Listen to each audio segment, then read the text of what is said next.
On a summer day, exactly 15 minutes past 8, Miss Sasaki described a blinding light minutes before the explosion hit her office. This description became part of the largest debate in history.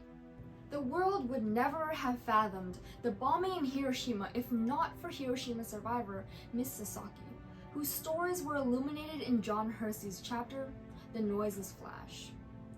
Her stories of the horrific effects of radioactive poisoning greatly scarred the debate community and caused some of the most controversial ideas in history.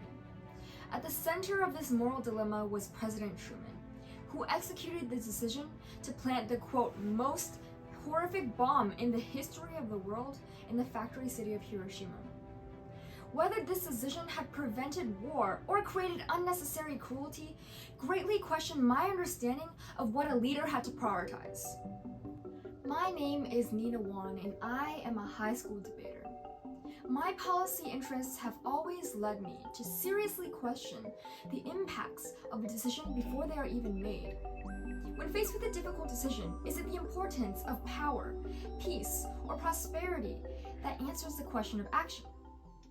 Then one day, I learned something truly remarkable about leadership, something quite counterintuitive.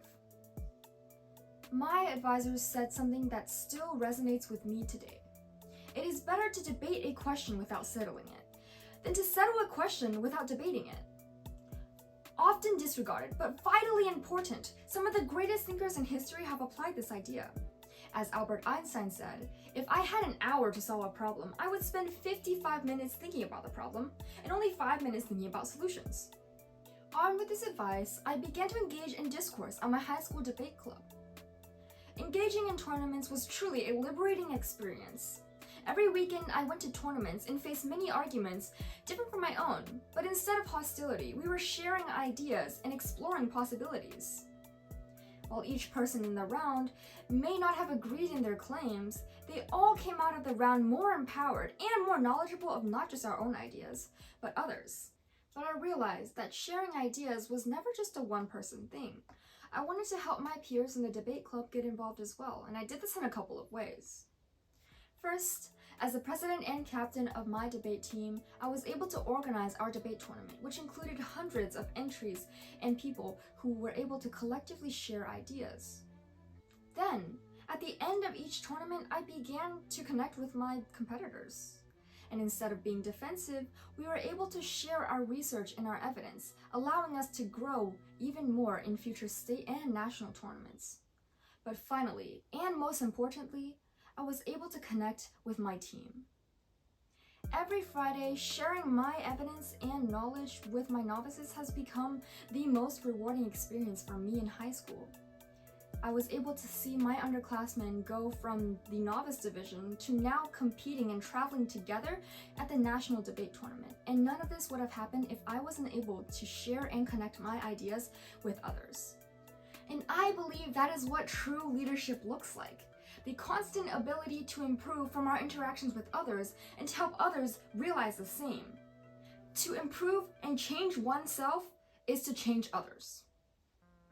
So when Miss Sasaki returned to her office in Hiroshima, she found something truly astounding. That the destruction from the bomb had not damaged the organs of the plants, but stimulated them. Lush green grass and daylilies bloomed from the debris. You see, there is a sapling of knowledge that grows from destruction. Perhaps the events that happened in Hiroshima stimulated millions over the impacts of violence. And perhaps the noiseless flash shows how words were not spoken, but the truth was seen. To be a leader, it is crucial to consider others. At any moment that we're dealing with people different from ourselves, the likelihood is that they carry a similar list of hopes for understanding and fears of misunderstanding in their back pocket. And the moment that we realize this, we see that other world as parallel to our own. And that idea is the cornerstone of proper leadership. The constant reevaluation of perspectives different from our own and the ability to consider ideas different from our own. Leadership is about uniting people not despite our differences, but because of them.